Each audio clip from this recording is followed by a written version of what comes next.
In this video, I'll talk about effect of interparticle forces and surface area on the solubility of substances.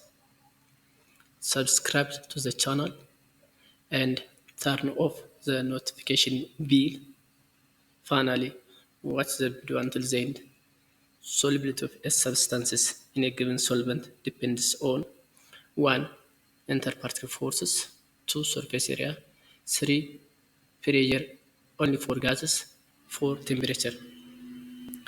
I made video for the effect of pressure and temperature on the solubility of substance, but today I'll talk about the effect of interparticle forces and surface area on the solubility of substance.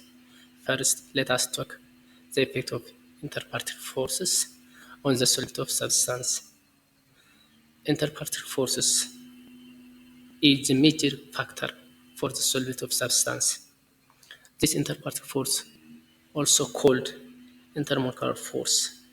Intermolecular force is the attraction force between molecules. For example, hydrogen fluoride. In hydrogen fluoride, the bond is formed by contributing or by sharing one electron from each hydrogen atom and fluorine atom.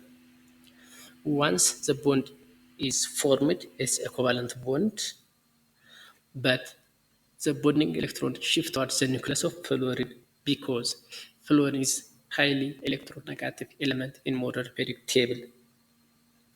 Therefore, it attracts the bonding electron towards itself. And because of this, hydrogen carries partially positive charge, but fluorine carries partially negative charge. That's why, that's why there is a charge separation because of high electronegativity difference between hydrogen and fluorine. Fluorine carries partial negative charge, but hydrogens carry partially positive charge, and hydrogen fluoride is a polar molecule. Now, this hydrogen fluoride molecule bonded with another hydrogen fluoride by intermolecular force because there is attraction between partial positive charge fluorine and partially positive charge hydrogen.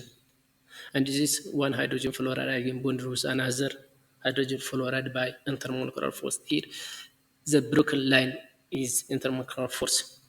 And in water is made from one oxygen atom and two hydrogen atom.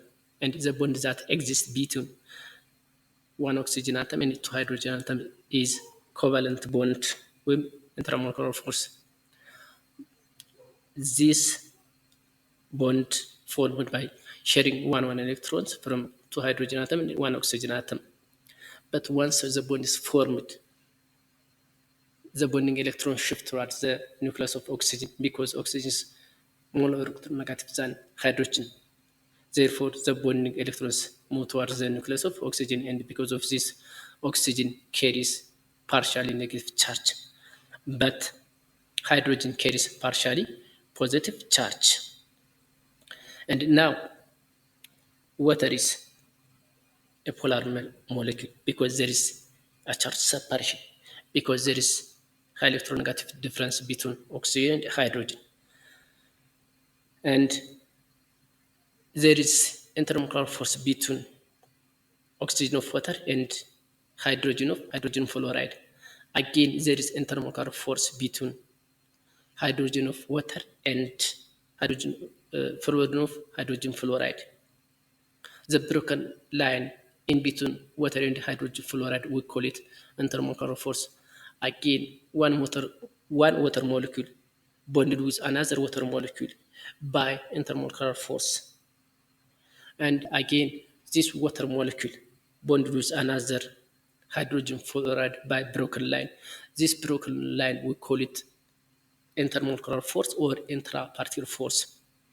Now, another water molecule bonded with another water molecule by broken line. This broken line, we call it interparticle force or intermolecular force.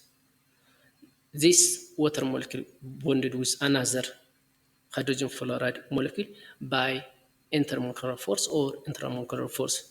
So when hydrogen fluoride dissolve in water, the bond formed, we call it intermolecular force or intramolecular force. These two molecules means that water and hydrogen fluoride both are polar molecules. So this interparticle force determines the physical property of molecules. And the intermolecular force means that the solid one is determine the chemical property of the substance. There are three types of intermolecular force: metallic bond, ionic bond, and covalent bond. Intermolecular force is the force that exists within a molecule. Just consider a single water molecule, consider a single hydrogen fluoride. The bond that exists between single hydrogen fluoride, we call it intermolecular force, the solid line. Here, the solid line is intermolecular force, but the broken line is intermolecular force. Interparticle force or intermolecular force determines the physical property of a substance, such as solubility, melting point, and boiling point. Intermolecular force is found within a molecule. It determines the chemical property. Now, solubility involves three interactions, such as breaking above solid-solid interaction, two, breaking above solvent-solvent interaction, three, forming of solid-solvent interaction. These three interactions required during solubility of solid in solvent. Now, strong solid and solvent-solvent interaction don't favor solubility. Weak solid and solvent-solvent interaction or strong solid-solvent interaction favor solubility. Interparticle force, therefore, interparticle force is the major factor of solubility. The second factor, we call it surface area, means how much of a solid is exposed to the solvent. How much of a solid is exposed to the solvent is surface area. The size of solid, the size of solid increase, the surface area of the solid decrease. The size of the solid decrease, the surface area of the solid increase. Therefore, size of solid and surface area of solid have inverse relationship. Now this one is powdered sugar in water and has large surface area because the size is small. And this one is cube sugar in water and has small surface area. Look, the powdered sugar dissolves faster than a sugar cube because the powdered sugar in water has larger surface area, so solubility increase. And the cubic sugar has a small surface area, so it has small solubility. That's why powdered sugar dissolves faster than a sugar cube.